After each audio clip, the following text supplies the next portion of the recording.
get out and he wants to get into those engagements, those fights. That's why I have them going to the final specifically. But that's enough of that. First match, and there you guys go. DrDios FlyingMat already first going off. We got Snood and Thwifo. Look at Snood. What is his face over the left hand? I have no clue what exactly that is or why it's there. The guy from, what's that, Home Alone. That's what. Macaulay Culkin. Yeah, I didn't know his name, but there he is. How dare you not know Macaulay Culkin? Well, I knew his name. I just didn't want to butcher it. Macaulay in the Culkin. mid-'90s. Macaulay Culkin. I didn't want to butcher it. It's fine. It's all good. But what a round one match that we have here on screen. This is pretty interesting, right? Like I said, DrDios and FlyingMat played very, very well last week. Excited to see what they can try to do when it comes down to this week. Because when it comes down to their placements, right? Week 6, they're champions. Week number 7, runners-up to FH and Co. So this is going to be a really interesting test for them this week. And I don't blame you whatsoever by having them facing off, at least in the grand finals for this week, because of how solid they've looked in the past, too. But it seems as if they're going to decide to land toward Pleasant Park. Yep. And it seems to be going pretty well for them off the start as we do catch on with that little bit of an elimination from Dios, but taking some damage. You know, I missed, unfortunately, last week. I got to watch a little bit of the VODs. Pleasant Park in the previous week, though, was a popular spot because of the floating island. They would go and rotate from Pleasant Park and then use that momentum to boost forward. Previous week, Pleasant Park, was it still a hot drop as it is maybe we're potentially seeing now? It was a hot drop, but you know what was really strange? We saw Tilted Towers more than I have ever seen in a Sunday Showdown last week. And like I said, I'm pretty sure the reason why that was is because we saw Leaky Lakes get added basically maybe a few hours before Week 7 ended up taking place. Right. So that to me was a major reason because they wanted to kind of get involved in that action by the amount of players who were there, but didn't want to dive in so much because of how many players were involved around that area. So Pleasant Park to me will be much more of a spot that we'll see today. But last week was definitely heavily, mounted toward Tilted Towers. And I'm curious to see if we see maybe a few drops toward Leaky Lakes this week. Oh, man, DrDios is in a lot of trouble. Out of mats. He unfortunately ran almost out of bullets whenever it came to his great trusty tack, but he managed to make it work, and he gets out of there alive. And I do have an update. So that is actually Snood as a kid that he put up there. So cute kid. Got to say, Snood, you did well. You did well. But I don't know where I was going with that. Lazy Lynx, though, as we're watching Snood at this point. Interesting drop. I actually haven't seen this too much whenever it comes to our Legion Sunday Showdowns. Now, you talk about really getting close to that trap. Scare me a little bit. Thwifo goes to it, but fortunately he manages to survive. But interesting drops on both ends. Yeah, Lazy Lynx by no means, like you mentioned, hasn't been like a hot drop from any of our squads. But it was, whenever the original portion of this season came out, everyone was like, got to go to Lazy Lynx. Reason being, we got the ATKs. But there's so much more mobility now in the game that we pretty much every week, it's almost like a new mobility tool is out. And it happened to be balloons last week. That was one of those items. But take a look at this. Top left of our screen, Dios is down. And like you talked about, FlyingMat, he's a big additive toward this group and a player without question to look out for. And now he is immediately put to the test as Dios just desperately trying to stay alive, trying to hide right now in between the bush. And we'll see whether or not FlyingMat can clutch this one out and keep Dios alive. This is big off the break here, Taylor. It absolutely is, and we don't have FlyingMat's perspective, but one thing that we do know is DrDios doing everything in his power to stay alive. When luckily, FlyingMat is going to be there to save him and pick him up, as he did get an elimination earlier. But DrDios is in some trouble. Like I said, they prioritize really damage, mobility over heals and shields. But this minigun going full Terminator mode manages to get a knock off the distance, comes out with the AR, and unfortunately, Bloom getting the best of him, but he makes it work, and there it is. You're going to see the elimination slide up that left-hand screen. He's sitting at 4 eliminations himself. Very impressive so far. Thwifo, I'm excited to watch him. Like I said, I've noticed him a little bit in the past. He's earned quite a bit of money. He's a younger player, so to be watching him play it out is really a treat. Definitely. As I'm interested, right, we see a few weapons on the ground, and the heavy assault rifle actually isn't picked up here from Thwifo. So whether or not that's just comfortability, whatever it may be, it's kind of more treated as a, I guess people were saying that the heavy assault rifle is almost kind of treated like a sniper rifle because of the time between shots. It's almost like a hunting rifle that doesn't have to reload as often. But interesting additive to the game. I got to say, I'm a huge fan of the heavy assault rifle, much like a lot of the community is, just because of how much damage it is there to output. But like I said, it really kind of comes down to comfortability. What weapons would you rather rock? And apparently a regular blue assault rifle is the one that Thwifo likes to rock, and he's a professional player for Ghost Gaming for a reason. It's just it's not really a situation of like, oh my gosh, he should be picking that up. It's like, hey man, rock what Rock, what complements your play style as he's going to go ahead and do that? Yeah, the heavy assault rifle, or the AK, whatever you want to call it, came out, and I was excited when it was released. I was like, okay, we got a new weapon. I'm going to try it out. It's a powerful weapon. The headshot damage is insane. 88. But the body shot, it still takes about 3 hits in order to get a full elim. Yeah. Because I believe I noticed 44 damage. 44 damage. So it's still 2 hits. Yeah. But with the slow rate of fire up close, it's not that good. So like you said, using it as a sniper is a great usability for it. I noticed a lot of players have been trying it out, but the blue AR for me still reigns supreme. And I will choose a blue AR over any of the heavy assault rifles over anything currently. But I don't know. If it had a faster rate of fire, maybe I would enjoy it a little bit more. But typically I'm a fast player. But engagement happening, and they're making quick work. They get yet another elimination over here next to the Leaky Lake now, which I'm so sad that I missed that event. I know it's old news crazy, at this point, but I got to watch it. Insanity. Yeah, man, it was insane, right? Because I think I was watching a few streams. Ninja had 300,000 plus viewers, and along with other streamers as well. It totaled up to 1 million at least just on Twitch alone who were watching that event from just even a few streamers in total. But we saw Kevin pretty much blow up. Everyone went to a parallel universe, and we realized that that the rifts turned into a butterfly. Yeah. What, had they been butterflies the whole time, Taylor? I don't know, right? I'm not sure whether or not rifts secretly have been butterflies the whole time, or if it just happened to be something in the in that universe, that parallel universe that we happen to go to for a while. But one thing to keep in mind for those who didn't watch last week, rifts aren't gone, but they are by no means as relevant or as populated as past. And zombies are also gone, right? Fortnite Marriage is officially over, so you no longer have to worry about those zombies from game to game. So kind of focuses more on the fire, and we always got to talk about balloons, adds in the mobility factor as well, which means that players can start to rotate more and have more opportunities to visit different POIs, which for us, Taylor, right, we talk about this format, relates to rotations, and that's the name of the game that Thwifo and Cloaksy originally taught us from Friday Fortnite. Yeah, absolutely. I love the state where the game is currently at, and I forget who it was, but I know one of the pros made a comment about it, and he liked it as well. I love how quickly you move around. I like how fast-paced it is. So for me, what a shot as the player tries to run into the bathroom, and he can't get away. Of course, DrDios being aggressive as possible, but Thwifo is going to be dropped, and Snood hopefully will be able to pick him up.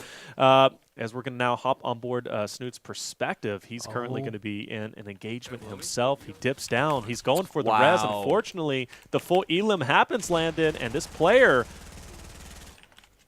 is doing everything in his power to try and get away. Great use of getting that high ground, but I don't – oh, the player is still trying to build. You got to shoot him at this point. Up close and personal. Want to be careful of those shots with the tack, but he makes quick work, and he gets the elim. Yep, Thwifo ended up getting taken down for, I think it was about a 60-meter hunting rifle shot, so rather unfortunate.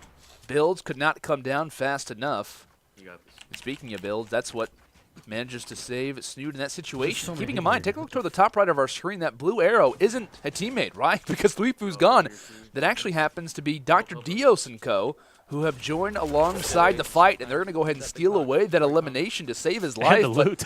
Yeah, and the loot will come from it. So that's a positive in the end, as that's now going to be 6 for DrDios just by himself. So a very heavy elim game off the break, which I think is to be expected in this gauntlet match that we have in round 1. Absolutely, and any previous tournaments you can look at FlyingMat and DrDios, whenever it comes to the elims, once they get heated up, they just continue to go and slay out, and that's exactly what they are currently doing. And I'm very surprised, though. DrDios does have a med kit in his inventory, which, like I said, he typically doesn't, but as soon as he finds balloons, he'll probably switch them out. But look at the laser beam going in, gets yet another elim to put him up at 7 total for him. Of course, his partner doing considerably well too, but man, Thwifo dropping, that's a big hit. Still, a total of 13 engagements remaining, and they're going to be hot on the heels of Snood, who's desperately trying to get away. Crazy stuff. As I said, they're moving in toward the zone. And just listening to the communication coming in from all of our players, Dios and Matt right now on our screens. As they're going to spot someone taking the balloons up, and that could be a very unfortunate ending to their game. Ooh. Oh, my goodness, nice. What a knock for Dios. Last bullet in the clip, and he makes it land 107 meters away, as that's only going to be another additive in the elims category, as FlyingMat has found himself a fight, and Dios is doing the damage from above.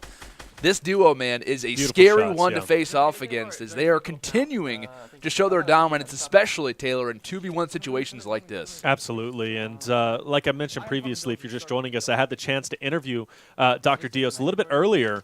But look at Snood. Look at his health real quick, and I'll get back into that. But he's over at Tilted. He's taking massive damage, sitting at 10. He does have some minis to kind of top off a little bit, but maybe that team is going to be in hot pursuit. He's going to dip in and try and just stay alive as much as possible. FlyingMat took a lot of damage as well. Yeah. And here it is, the build going up. This player just on the other side of it, doing everything in his power to try to get away. Or at least get it over. Hey, look, edits sometimes don't work. It's frustrating, but he's in a bad position here. Yeah, this is a good player for sure. We'll see if he can overtake that high ground. But, yeah, this player is going to be tough. But if anybody can do it, of course, I do believe in Snood. But, yeah, the player's just above. Watch out for the trap. But, nope, the shotgun's going to be enough as he's going to drop down to his elimination to finish off with 5 total for him. And now it's just going to be a lot of extra credit for DrDios and FlyingMat. Both still up. The formula for them seems to be working. Yeah, and that 60 HP, unfortunately, will not be a success. And that's the thing we talk about, right? Having your teammate isn't just nice for elim purposes, but you could imagine as well if, probably his teammate might have had a med kit, maybe could have had some shields to help him out in that situation. So, but I love this play right now from Dios, immediately trying to target the 1v1 situation. Unfortunately for him, though, gets kind of caught off guard in some ways. This player had the SMG, now in combination with the pump. Doesn't even get a shot off here, Taylor, as he's going to be thirsted. And no offense, but really should have had an opportunity to take the shot. Misses out on his opportunity, but regardless of that, FlyingMat's 11 elims, as he's going to be the only player left in this game to have the opportunity at a say for any. But this is a great opportunity for him to kind of cement the lead for he and his duo and have somewhat of an established advantage coming into that second game. This is an opportunity to get even more eliminations pushing into round number 2. Maybe they'll stick on board with the Ghost Boys and kind of manage a lot of the eliminations, but FlyingMat, you hear the competition. Where are the guys at currently? He's just going to be playing that gatekeeper role over here at the soccer field. Maybe even going to go up towards Valhalla. Not a bad position, especially getting that high ground, but maybe he just spotted somebody. Potentially, or maybe he just wants to work out a little bit, run up this hill. Interesting spot for the trap. I mean, hey, I don't know if they'll be able to kind of trick anybody, but you never know. Someone just like, wow, what are those little spikes on that wall right there? That's interesting. Just maybe catch a casual random on their first game. That'd be a nice little positive when you're fighting for $10,000. But crazier things have happened in the past. That's for sure. So, with that in mind, though, making his way up toward Valhalla, which I got to say, obviously Fortnite, it's a game where the final zone can pretty much go anywhere on the map. But I got to say, Valhalla really isn't a spot that I can think of in recent memory, at least in the Sunday Showdown or even my playing career, which doesn't really mean a whole lot, that the zone has ended actually at Valhalla. At least, kind of one of the final zones has ended in this exact situation. It's going to be interesting to see how, like I said, whether or not it's been looted, because we talk about Valhalla, not really the most prominent location, as we're witnessing that right now on FlyingMat's screen, has seen 2 unopened chests, and like I said, this place might not have even been landed at toward the initial portion of this game. This is great for him. As you know, this is one of my favorite spots to go to. Yeah. I love the mobility that you can have from the rifts. The fact that it's unlooted means he's going to get a considerable amount of loot. I know he picked up a half pot a little earlier, kind of searching for some minis potentially to get up to 100 shield. I just recently actually had a game end, and I believe it's the only game myself that I've had ends on top of Valhalla. Believe it or not, I won it. I won it for my squad. I was so happy. I was so pleased with myself. It was a good 13 eliminations. Hey, look, it was good. But it's tough because I had the low ground. You remember the exact amount of eliminations? I do. I had 13. It was tough because the enemy team had the high ground and they had porta fortresses at the top. Right. But for FlyingMat to have the high ground where he's at, I think he'll be able to capitalize on Pulled that. an Obi-Wan. And got the high ground. Sorry, dude. And do it himself. So, but oh man, yep. So yeah, look at that. Still on the very edge of Valhalla. So he's going to be sitting pretty. And already engagements down below. He's just going to stay up here, and he's just going to rain down bullets. This is the definition of 3Ping, ladies and gentlemen. He's just watching pure destruction between 2 full squads and trying to do as much damage as he can as he'll fly down the mountain and use that trusty glider redeploy system that has totally changed the game of Fortnite. Whether you're a fan or not of it, you at least have to respect mobility that it gives players and the skills that they now have when it comes to no longer having to worry about that damage. Firing some shots. And you hear players talking back and forth, maybe spreading some communication. Positive or not, FlyingMat looking for his opportunity, does 42 damage, only on the shields, though, with the pump shot. And since he has control over these ramps, he can make it at it whatever he'd like, but still waiting for his opportunity and maybe using a few choice words on the way. I love the communication between them because, you know, you're watching FlyingMat who was trying to get a full elim on that player. And that's a big hit from an RPG. Give me a second. Let me call the action a little bit, but good knock. Going for the full elim. He's going to get it. More players still up ahead. Luckily, he does have some minis. And remember, he did have the half pot from up, at least on Valhalla. Right. If he has time to take it, it's going to be a good opportunity to do so. Looks like he's still going on the attack, though, as he really can't find any rest. There's going to be some shots raining in from just behind him. He's just building a neighborhood right now. Hey, he's just trying to get lost. That's really all he's trying to do. But unfortunately, those shots, man, they just deteriorate those wood builds so fast. And one more shot, and you could argue he's done for, right? Yeah. Definitely need to try to get these shields off whenever he can. And like you mentioned earlier, I think he at least has one big pot, has some minis, so he'll be up to 75. There he goes. He's going to take it now. And he's got a campfire, too. Yep. Actually, no, 100. I'm sorry. I didn't realize he had at least over 2 minis. So he'll be sitting pretty nice. Unfortunately, though, thankfully with that campfire, should be good to get back up to a straight 200. Well, I'm assuming at this point he doesn't have a half pot because he hasn't drank it. I could have sworn that maybe he passed it up or maybe he – I don't think he drank it, though. So I'm kind of interested on that. So he'll be just shy of 100 health, but he's still going to be a lot better off than he was just a little bit ago. So 8450 is where he's going to lay. And taking over the high ground, which I think he should have stayed at in the first place, personally. But, oh, my gosh, you talk about getting blessed with the circle. Landon, look at this guy. He goes up the top of the hill, and that just so happens to be where the circle's going to end. But he's already got company. Take your shot, son. FlyingMat, unfortunately, can't get the official knock, so that player is still alive. As putting down those stairs are the opponents. And they're putting up some pretty quick builds, and Matt's got to respect this. Thankfully, had taken some shields before this fight. I believe does get the knock, not the full elimination, though. So peppering up 2 enemies, not finding the full kill, and still looking on. Heavy shotgun from the opponent, still doing work with it. And desperately trying to stay alive. As you can question right now, how many builds, how many resources does he have, and how long can he keep building for here, Taylor? I wouldn't say not a lot. He's already burned through his brick. He's burned through his wood, and now he's on metal. So this full thirst hopefully will get him at least to something. Of course, there is a half pot. See if you take that. But you talk about getting the high ground. This is what I like to see. The man is up in the air, ready to rain down the death of the bullets. 9 eliminations for FlyingMat. You know, he's a solid player, and he's proven to be so once again, currently, as he's just there it is, that player is just about out of shield. He's going to go in for the full attack, as he should. Shotgun out. There it is, the knock and the full elim with the pickaxe. To disrespect now a 1v1 situation, and he's got the low ground. How he gets over this and gets the 1v1 taken care of, well, we'll have to see, as this player not showing himself just yet, Landon. If you're Ghost Gaming, you got to be throwing your keyboard against the wall. Like, the fact that he's finding himself in these 1v1 situations at this point in the game has got to be so infuriating.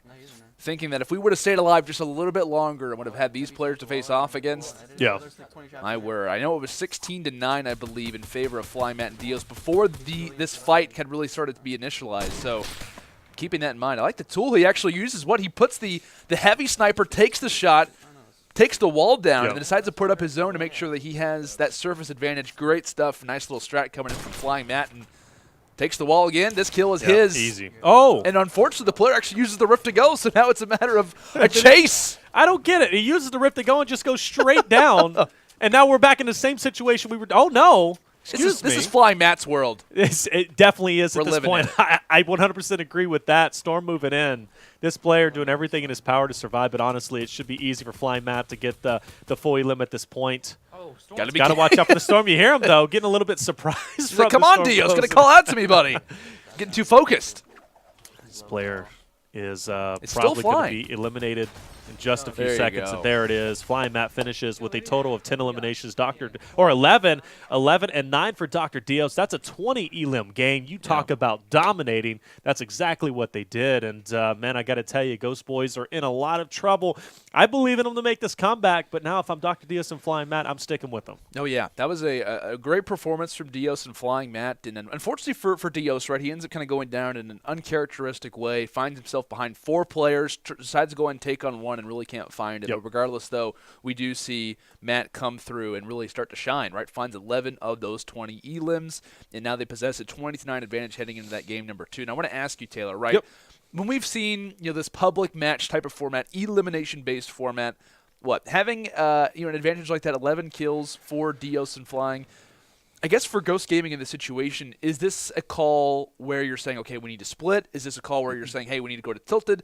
11 elims, where does that sit for you? Does it sit as a matter of this is a dramatic strategy we need to implement, or do we still need to play our own game? I think at this point, Hot Drop is absolutely necessary for them to do. Right. And with the new mobility features, of course, the auto redeploy glider, you have the balloons, you have a couple of different options to kind of get around the map. Yeah. No reason why you don't hot drop at this point. Get your eliminations at that hot drop, and then just start moving your way forward from there. Tilted is going to be an area that we're going to see probably most likely throughout the match because that's just one of the hot zones you kind of got to pass through. We'll probably see maybe Dusty at certain points, but a hot drop is definitely in the books.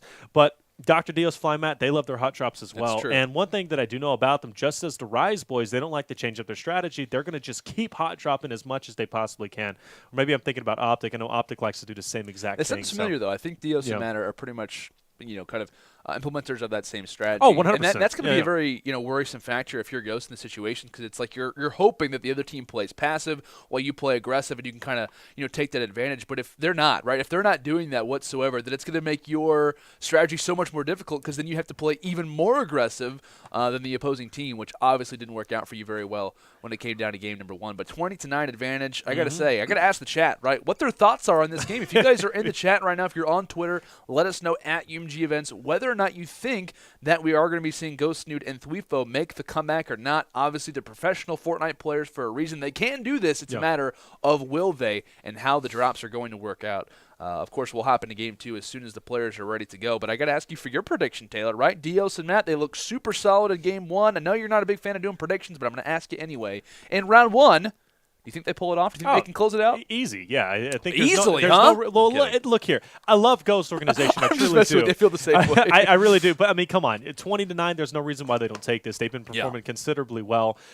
There's absolutely no reason why they blow this lead. It has happened before, but knowing them, they're going to do just fine. Like I said, in my fantasy bracket, I have them in the finals. Do I have them winning the whole thing? I don't. I still have Jean-Claude and Tendons winning the entire thing. We'll see if that's going to come to fruition. I'm usually wrong, but I know one thing that is consistent. I'm usually have one of the teams in my prediction in the finals, which, by the way, you guys can do your fantasy bracket too, !FB for more information on that. But I think the chat is going to be in agreement. I think they think DrDios and FlyingMat is probably going to be there. I know a lot of times they've been predicting them too. They've been wanting me to talk about them. They've been talking about them in chat. But there's got to be some Ghost supporters out there, and if you're a Ghost supporter, you need to support them right now. That's true. And give them your love. Absolutely. 2 of the 86 professional players that play for Ghost Gaming are in this tournament right now, and they need your support, as we are going to be seeing an aggressive rush here for Snood and Thwifo. But I noticed in our quad feed cam for a moment, Dios and FlyingMat, they're saying, hey guys, Pleasant Park, that's pretty aggressive.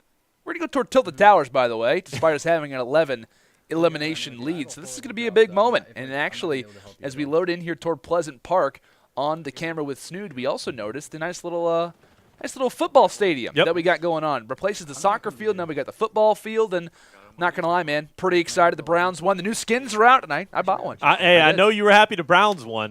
Falcons, man, they couldn't take them. No, so, yeah. Not at all. Yep, nope. Browns Sorry, are Falcons it. fans out there. I know a lot of people were super pumped up. I even bought a football skin. I had to. I was like, you know what? I got to buy it. Am I a big football guy? I'm not. Which team did you rock? I'm just rocking. I don't team even know. Fortnite? I'm just, is that what you're rocking? To be honest, I'm just rocking I don't know. I Probably need a team. just the default Fortnite one. I need a team. All right. I kind of hail from California in Choose a way. the Browns. So Choose take the the Brown. I'm an Oakland's player. The producer's saying. I don't know.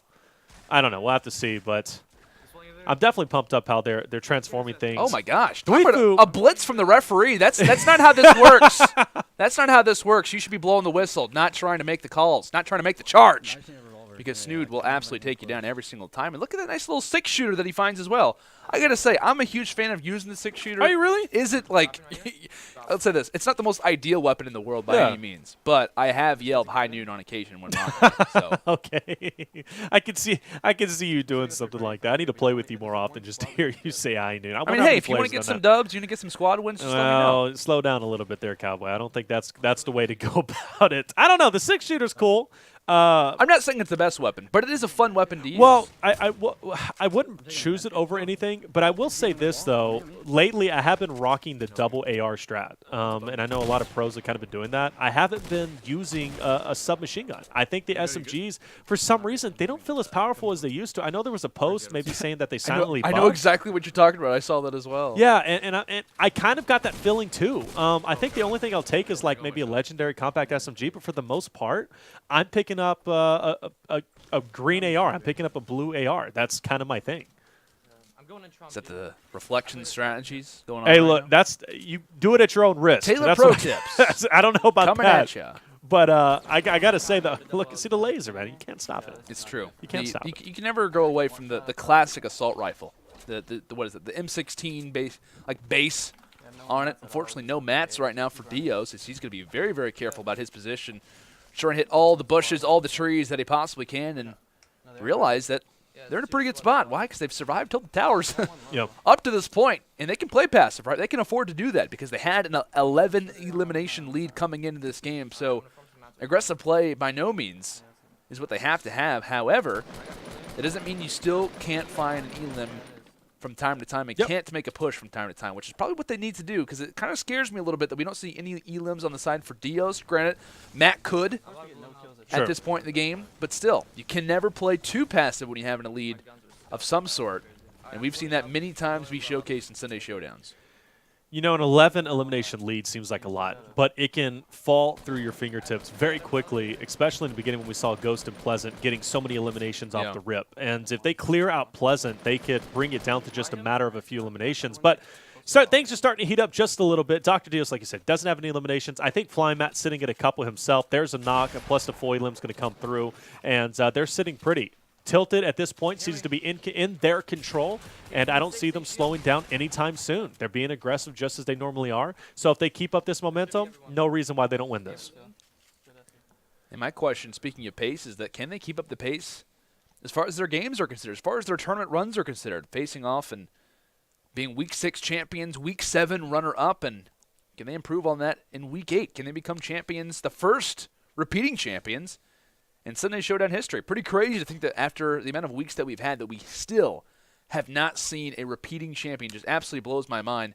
Been close, though. It has. It's been very, very close. And you could argue that last week was probably the closest that we've seen for Snood and Thwifo, or excuse me, for Dios and Matt to potentially make that comeback happen. But it's not going to be easy when we talk about Snood and Thwifo. I know we've been discussing them quite a bit.